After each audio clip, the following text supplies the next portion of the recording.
What is up, everybody? Today we are test driving a 2022 Ford Maverick XL Hybrid.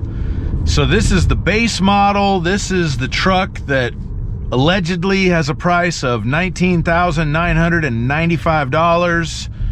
Not the turbo that most of the YouTube videos I have seen have been about.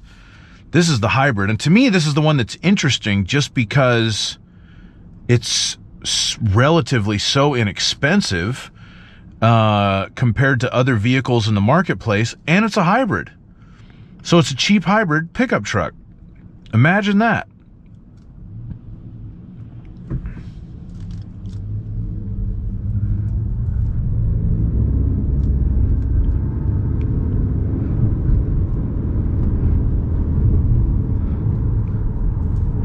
Very smooth acceleration. It is a CVT. I've been driving it for about a day. Obviously, as a hybrid, it can kind of switch between electric and gas power. I haven't found any kind of a display on this base model that's telling me when it's doing what it's doing, and you can't really feel it either. The gasoline engine, of course, is going to shut itself off when you come to a stop, and it may start itself in the middle of acceleration. Very smooth in that regard. The powertrain feels refined, although it doesn't always sound refined. You know, this isn't the smoothest luxury car 2.5 liter 4-cylinder engine in there. It's a little bit gruff, and you can hear it when it kicks on, but you don't feel it. So I think that's a fair trade-off.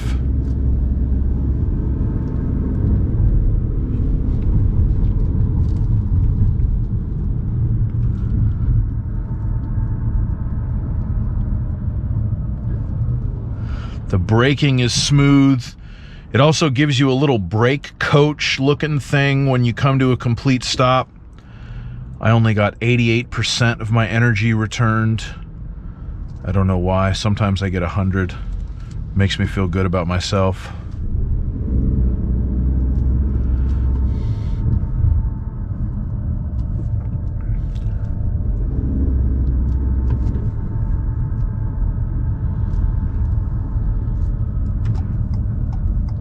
Now, according to the internet, this thing's got like 191 horsepower and 155 torque combined from the gasoline engine and the electric motor for the hybrid.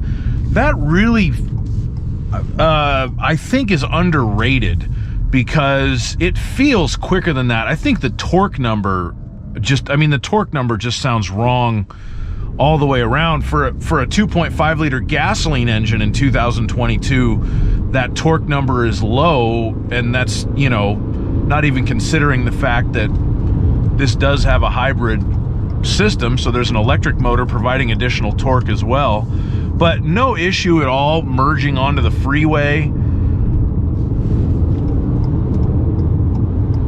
Not even close to full throttle. It tells me I'm using 50% power there. Now I'm using like 40% of it. Cruising along 75 miles an hour, no problem. The ride is nice and composed. I haven't towed or hauled anything with it, nor am I really going to. And I have a feeling most people who would buy this truck, they're not going to be towing or hauling anything real heavy. A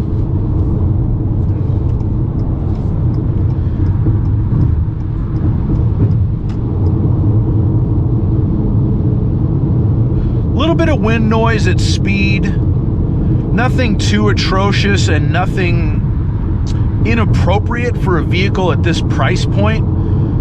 You know, you do have to keep in mind the base price is so low. Unfortunately, the market for everything is so insane right now. I'm sure even if you could find one of these on a dealer lot, you wouldn't pay MSRP for it. You'd pay, I don't know, a few thousand more in markup or additional accessories or whatever that particular dealer happened to be doing. If you go with the top of the line Lariat model, you do get acoustic glass in the windshield, which makes it a little bit quieter apparently. That would probably be appropriate again for a vehicle of that price point, because by the time you get to the Lariat, you've gone up quite a few $1,000s. But for this one, as an entry-level truck with an entry-level MSRP, you know, I'm currently doing about 75. So you can hear the noise there. It's, you know, it's not super quiet, but it's not out of the realm of what it should be either.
Entering this curve at about 50 feels like nothing. Obviously not going that fast for what it was, but very smooth and stable handling.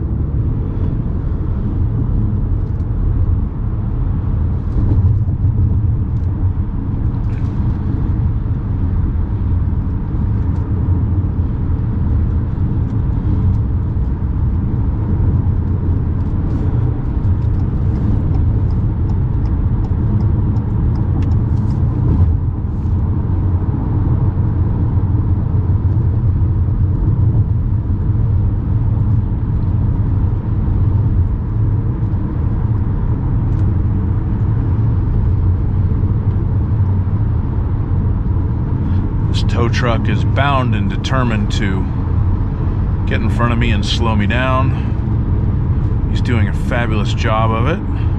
Oh, that's Freeway Service Patrol. I'll cut them some slack. They're down here in Southern California, they're the ones that grab you if you break down on the freeway so you don't cause too big of a traffic jam if you can't get a tow truck on your own. So they're doing the Lord's work.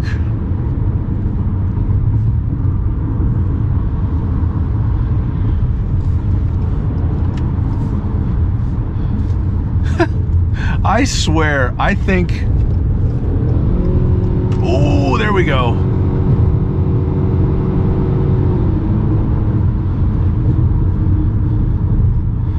That was full power there, and you can hear the engine just revving because it is a CVT transmission when you get the hybrid.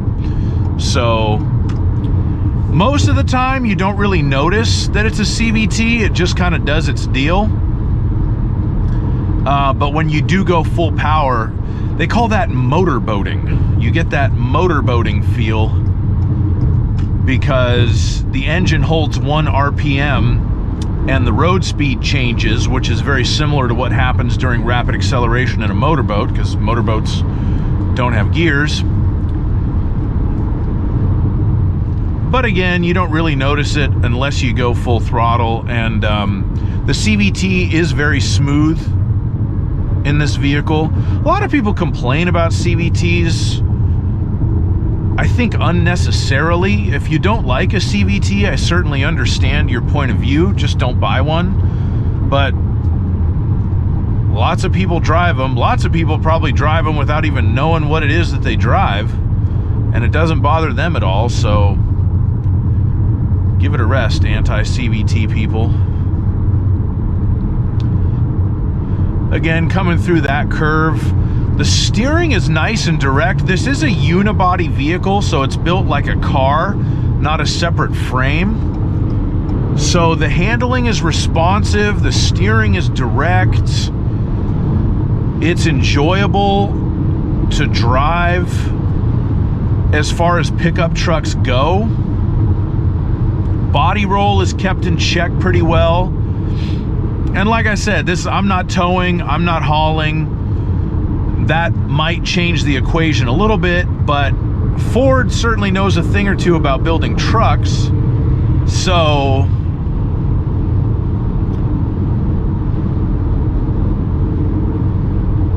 I have a feeling that it would perform as expected if you were towing or hauling.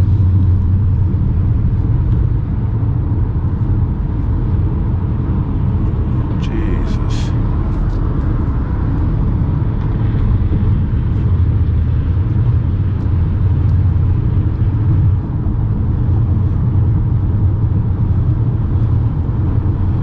It's 10 minutes to 3. And you can just feel the tension on this freeway. Traffic is going to build up. It's only a matter of time.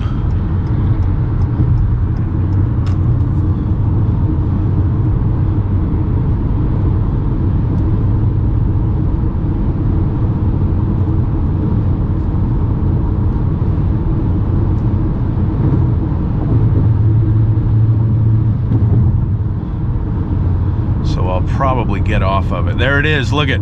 Look it. It's like I'm a psychic. I work for Dionne Warwick's Psychic Hotline.